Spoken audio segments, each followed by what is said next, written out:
In John chapter 12, verses 1 through 6, a scene emerges here where Jesus is having dinner with Lazarus, Mary, Martha, his disciples. Now Lazarus has just been raised from the dead.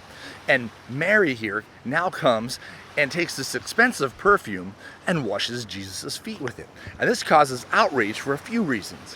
One, we need to understand that in the ancient world, perfumes and deodorants and showers, things of that nature, weren't readily available. So this perfume would have great value, especially this one, which is of a very high level, it appears, that is used not to put on Jesus' body to make him smell good, because that's what the perfumes would be used for, but it's used to put on his feet.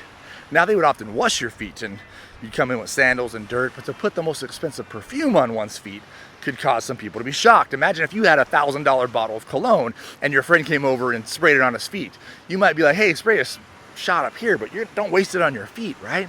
So Judas is a little outraged, and he's also outraged because he's like, hey, this could be taken and given to the poor, or sold, and then give the money to the poor. And he doesn't say it because he actually cares about the poor, but he uses that as a good talking point because he's trying to double dip off the top. He's trying to take a little bit as because he would steal from the treasury. So we need to remember a few things. One, that the feet of Jesus here is glorious in the sense that even his lowest point needs to be exalted.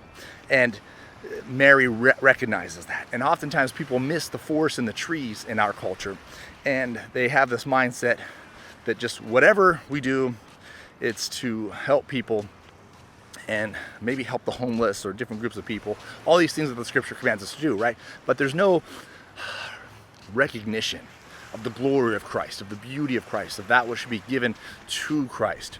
And Jesus says, the poor you'll have with you always.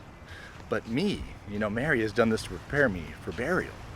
And so Jesus is basically showing his value, his worth. Do we see Jesus in that light? Will we sacrifice all for Christ? Do we give our best for Christ? Or do we use excuses like Judas and say, well, I help people and I do this, and I might not go to church, but I'm a good person, and I give money to charities. This is the Judas type thinking, where it's all about the end game, right? The ends justify the means. Not giving our greatest to Christ, not exalting in the glory and beauty of Christ. Because if we do that, we will genuinely help the poor.